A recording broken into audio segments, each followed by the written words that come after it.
Yogah Karmasu Kaushalam.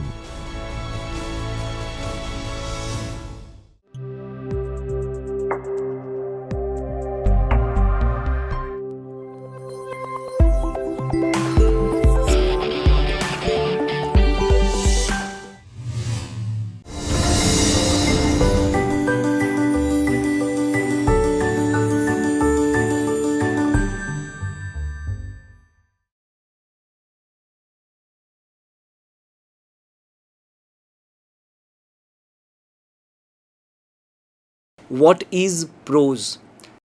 It must be clear in the mind of students the definition and the structure of prose. The general meaning when we say what is prose, so we say that or we think that prose is a script equivalent of the general spoken language. It is written in words, phrases, sentences, paragraphs, and chapters. It makes us use of punctuation, grammar, and vocabulary to expand its message. Prose is prepared up of fiction and non-fiction in the way you speak every day. The word prose is engaged from the Latin word which means direct or straight. Chiefly speaking, prose means direct or straightforward writing. In poetry, which is generally written in verse, a lot of things may be left to the imagination of the readers. In ordinary prose, the aim is to communicate one's thoughts and feelings, what is important when what one desires to say and how one wishes to say. What is said is the subject matter or the composition. How it is said is the method in which the topic is expressed. The style, of course, significantly depends upon how we are writing or for what sort of character we have. There are different subject matter and style. Whether the number of subject matter, they all come under assortment of prose, and each variety may have distinctive style of its own. But what we say straight in our day-to-day understand unstructured conversation is not prose. The language of the prose is more structural than the language of a general conversation. The first oppose we find on the basis of usage of language. Prose is difficult. What then are the different varieties of prose? For purpose of analysis, we have categorized them as descriptive, narrative, and expository as we have seen early in the diagram. But these are not equally restricted. Sometimes you find more than one variety in a piece of a work. It depends on the ability and purpose of the writer. For example, in a novel or short story, we are expected to find all these varieties of prose work together in appealing and original combination.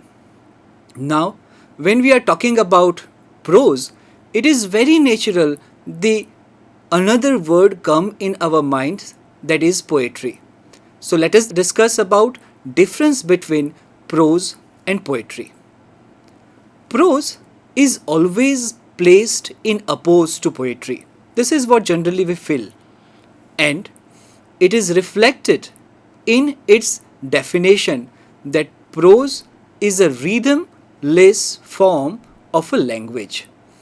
In Kavya Darshan, Dandi says a line or a passage, a pad without foot or a meter is a prose. A French writer, Paul Valéry, compared prose to walking and poetry to dancing. We walk to go from one place to another. We do it for a particular reason. When we walk for exercise, we do it for the enrichment of our health. In other words, walking is useful. That is, it is something that we do with a purpose in view. We are talking about ordinary prose and not literary prose. Ordinary prose is similar to walking. We use words to give information, to get things done, to make someone do what we want him or her to do in ordinary prose. What is chief is the message. But this is not the most important consideration in literary prose. What vital here is how language is used, how ideas and emotions are communicated, and how the style suits to the content. When you go to witness a dance, you are not paying attention in seeking information. When you see a good dance, you get pleasure from it. In other words, the objective is pleasure and not mere information or instruction. When you like a particular dance, you go and perceive that dance again and again, because every time you see it, you get a new artistic experience. In this case, poetry and literary prose, you have what you call your preferred poem or passage.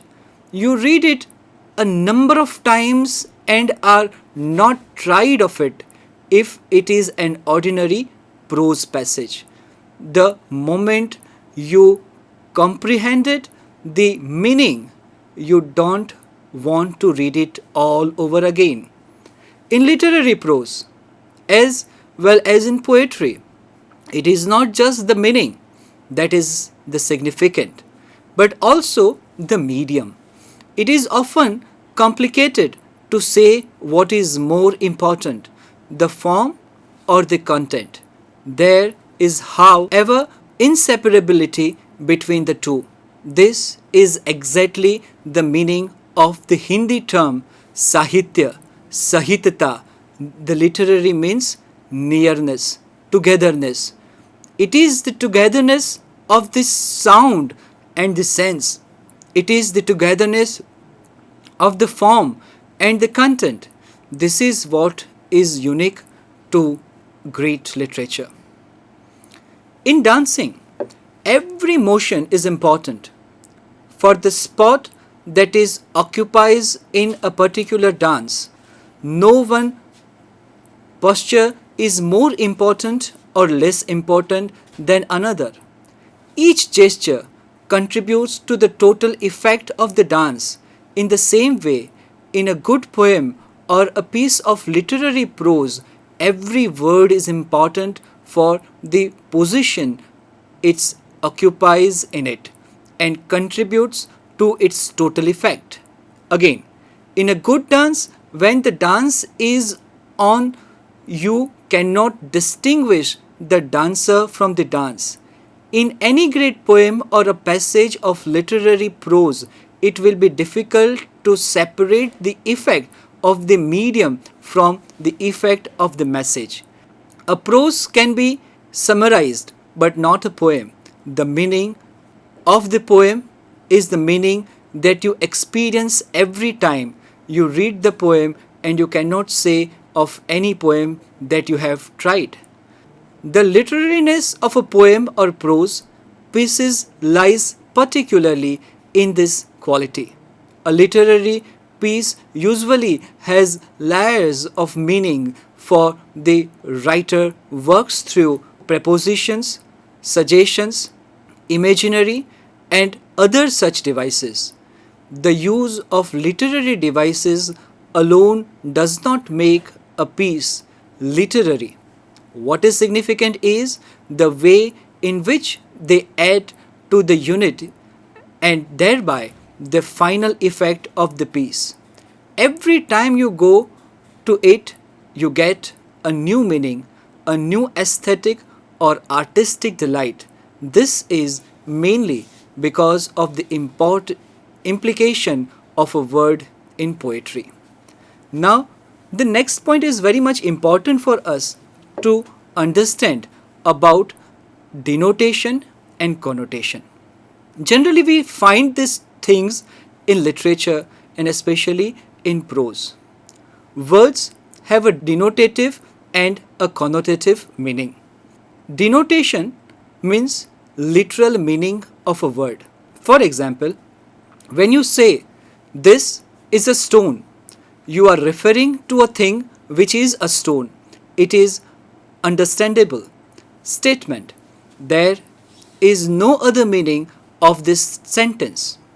On the other hand, if you say she has heart of a stone, the meaning transforms that she is cruel or hard-hearted. In fact, it refers to all the qualities you correlated with the stone. This is what we mean when we say that a word has quite a lot of connotation. The word home means a place where one lives with one's family.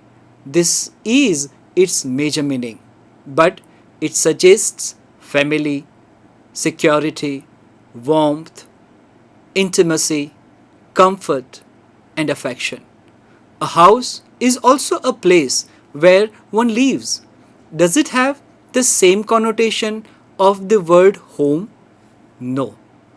Poetry is full of connotation, and our appreciation of poetry stems a great deal from the connotation of words used in it.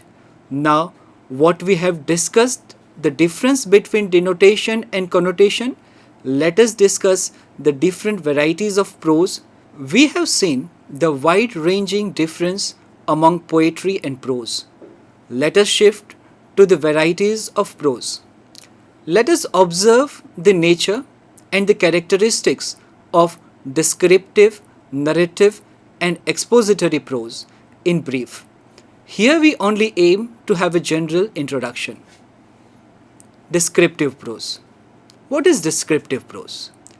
Descriptive writing means such writing which describes things as they are or as they appears to be. It can be the description of a human being or a landscape or an occasion. In descriptive writing, we are capable to see things as they are or were seen or heard or imagined by the author or a describer. A good description transforms the writer's observation into details and creates an impression of its own. Through the description, the author tries to recreate what he or she has seen or imagined. In other words, for descriptive writing, one can say fine description is a painting in words. Second is narrative prose. Now let us discuss what is narrative prose. A narrative tells us what happens or happened. It deals mainly with events. In other words, a narrative is a description of events. It may deal with external or internal events. By internal events, we mean the thoughts, feelings, and emotions of individuals. Narrative writing attempts to recreate an actual understanding or an imaginary one in a way that we are able to experience it mentally. We lose ourselves in the characters and actions of the narrative temporarily. Narrative can deal with the fact or fiction. Autobiographies, biographies, diaries, letters, travelogue, and speeches are narratives of facts. The short story and a novel comes under the class of narrative fiction. In narrative, we are carried along the stream of action. When we narrate a story, we focus on the sequence of events. It is the action that grips the attention of the reader. The Ramayana and the Mahabharata are the examples of narrative writings. Narration is concerned with action and actors. It may make use of description, but description is less important. Action, characters, and setting are the elements that are woven into a pattern to make the narrative interesting. The third varieties of prose is expository prose. Expository prose writing deals in definition, explanation, or interpretation. It takes account of writing on philosophy, science, law, technology, political science, history, and literary criticism. Exposition is a form of logical presentation. Its primary object is to explain and clarify present details concretely and exactly. Expository writing is a writing that explains, but we are not interested in writing that merely explain. We are interested in expository writing that can be read as literature. We have discussed the various varieties of prose